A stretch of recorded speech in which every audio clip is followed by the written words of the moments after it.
కూడా 100 సంవత్సరాలకి ఇలా చేస్తారు. కాబట్టి మన సంస్థకి ఇప్పుడు 49 సంవత్సరాలు అయిపోయి 50వ సంవత్సరంలో అడుగిడుతూ ఉన్నాయి.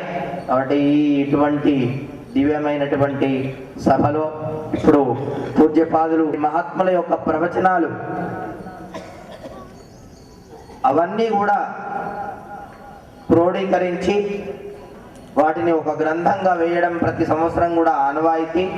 ఆ విధంగానే ఈ సంవత్సరం కూడా ఈ అఖిలాంధ్ర సాధు పరిషత్తు 48వ వార్షిక మహాసభల యొక్క ప్రవచనాలను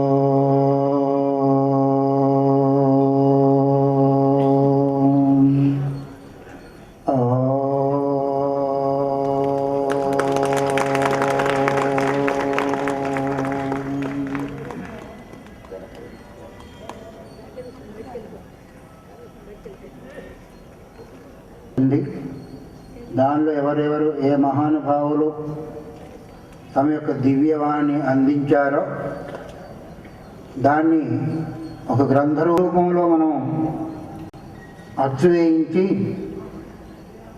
ఎవరైతే శాశ్వత సభ్యులు అంటే ఈ పరిషత్తుకి మహాత్ములు, బ్రహ్మచారులు, వానప్రస్థులుగా ఉన్నవారు శాశ్వత సభ్యులుగాను, గృహస్థ భక్తులను పోషక వర్గంగాను చేరుతూ ఉంటారు. అలాంటి వారికి ప్రతి సంవత్సరం ఎక్కడ కార్యక్రమకి పూజ్యపాదులు శ్రీ శ్రీ శ్రీ ఆచార్య శంకరానందగిరి స్వాముల వారు పరిషత్ అధ్యక్షులు వారు ఈ సభకు అధ్యక్షత వహించి ఈ పూట కార్యక్రమాన్ని నిర్వహించవలసిందిగా నేను సవినయంగా మనవి చేస్తున్నాను. ఈ పూట ఉపన్యాసకులుగా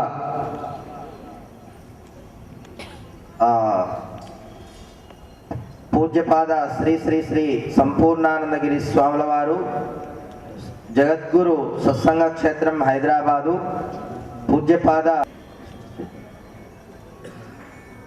పూజ్యపాద శ్రీ శ్రీ శ్రీ నిత్యానంద భారతీ స్వాముల వారు సద్గురు మందిరాధిపతులు బళ్ళారి, పూజ్యపాద శ్రీ శ్రీ శ్రీ మాతా నిర్మలానంద స్వామిని వారు చిన్మయ మిషన్ నెల్లూరు, పూజ్యపాద శ్రీ శ్రీ శ్రీ ఆత్మానందపురి స్వాముల వారు నయనాలప్ప క్షేత్రం సవినయంగా వారిని ప్రార్థిస్తున్నాను. హరి ఓం.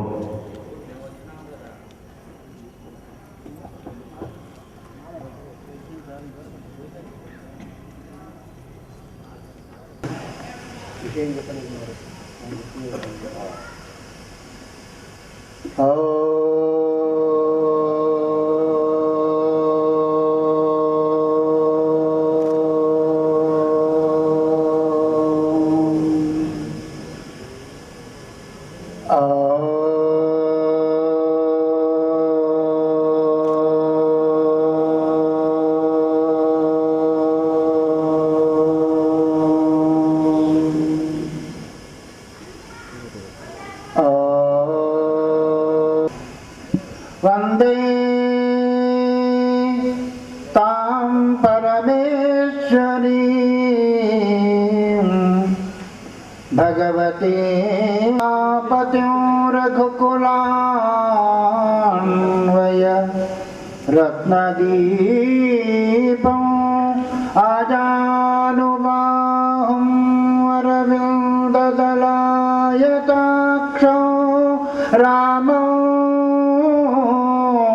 నిశాచర వినాశకరం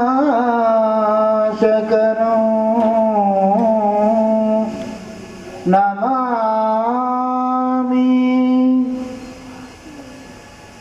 సానందమానందవనే వసంతం ఆనందకందం ప్రపద్యే.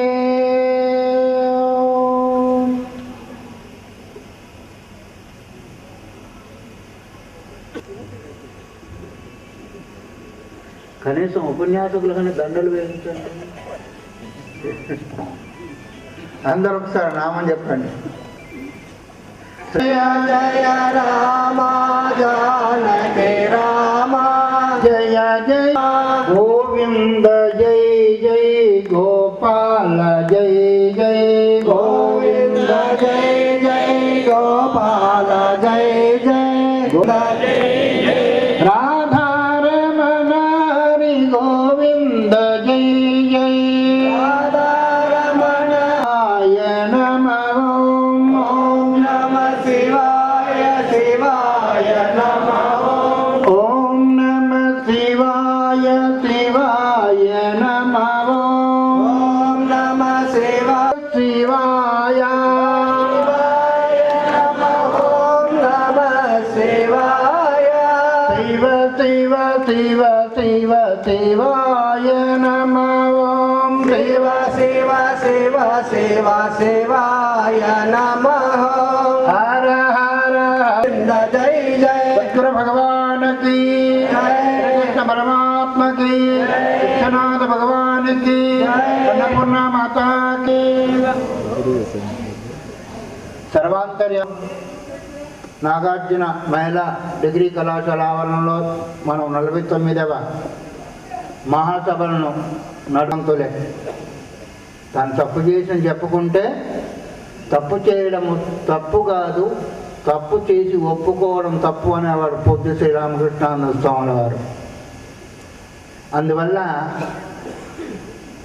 ధర్మ సమ్మూఢ చేత ధర్మం ఏంటో అధర్మం ఏంటో తెలుసు అయినప్పటికీ నాకు ఎందుకో మోహం కలిగింది బంధువర్గానంతా చూసిన తర్వాత. కార్పణ్య దోషోపహత స్వభావ పృచ్ఛామి త్వం ధర్మ సమూఢ స్వరూపుడైన గురువును శరణాగతి పొందినట్టుగా మన గుర్తుకొస్తుంది. షాధి మాం త్వాం ప్రపన్నం. ప్రపత్తి అంటే శరణు పొందడం, షాధి అంటే శాసించు అని. శాసించే అధికారం ఎవరికి ఉంటుంది? అమ్మ నాన్నలకు ఉంటుంది. అధికారికి కలిగింది, మమకారం కలిగింది. దాని చేత బుద్ధి విచలితమైపోయింది. బుద్ధి విచలితమైపోయిన తర్వాత ఏమి చేయాలో ఏమి చేయకూడదు, ఏది ఉచితమో ఏది అనుచితమో అనేది నాకు సంతోషం వచ్చినప్పుడు మర్చిపోతూ ఉంటాను. ఈ సమయంలో నాకేం తోచడం లేదండి, దీని గురించి కొంచెం మీరు ఏదైనా చెప్పడానికి ఇంకా అదొకటి తెలియదా? ఆ పక్షంలో వీళ్ళందరూ ఉంటారని తెలుసు, కానీ కంటి ముందుకు రాలేదు. ఎంత దూరం ఉందండి మరింది. కానీ ఒక్కసారి ముందుకొచ్చే వారికి వాళ్ళ ద్వారా ఎవరెవరి ద్వారా ఏ లాభాన్ని పొందామో ఆ లాభం గుర్తుకొచ్చినందువల్ల దాన్ని మర్చిపోయినందువల్ల కృతజ్ఞతా దోషం వస్తుందో అనే ఉద్దేశం చేత ఆయనలో కొంచెం భావోద్రేకం కలిగింది. ఇది అందరికీ సామాన్యంగా వచ్చేది భావోద్రేకము.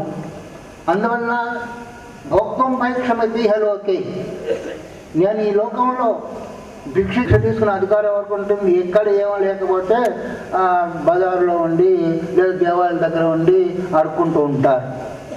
బ్రాహ్మణుడికి భిక్ష తీసుకునే అధికారం ఉంది, సన్యాసికి కానీ ఎవరికి లేదు. నలుగురికి పెట్టే గృహస్థుకి మాత్రం అధికారం లేదు. అది పెట్టేవాడే కానీ అడుక్కునేవాడు కాదు. కానీ ఇప్పుడు ఎంతమంది అడుక్కుంటున్నారు? గృహస్థులు అయ్యింది. అడుక్కోవడం అంటే అర్థం ఏంటిది?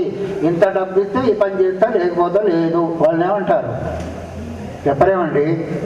రావు ఎవరైనా రాజు కొడుకో కోటీశ్వరుని కొడుకో ఊళ్ళోకి వెళ్ళి అడుక్కుంటాను వీళ్ళతో అంటారు, కోటీశ్వరుడు కొడుకును అడుక్కునే అనుకుంటూ 10 మందికి పెట్టవలసిన వాడు నేను అడుక్కోనైనా జీవిస్తాను కానీ యుద్ధం చేయను అన్న. భోక్తం భైక్షమతీహలోకే శ్రేయ నా శ్రేయస్కరము అన్నాడు. పెట్టవలసిన వాళ్ళే అడుక్కుంటుంటే ఇంకా పెట్టేది ఎవరు? ఏదో అంటారు కంచె చేయను మేచిన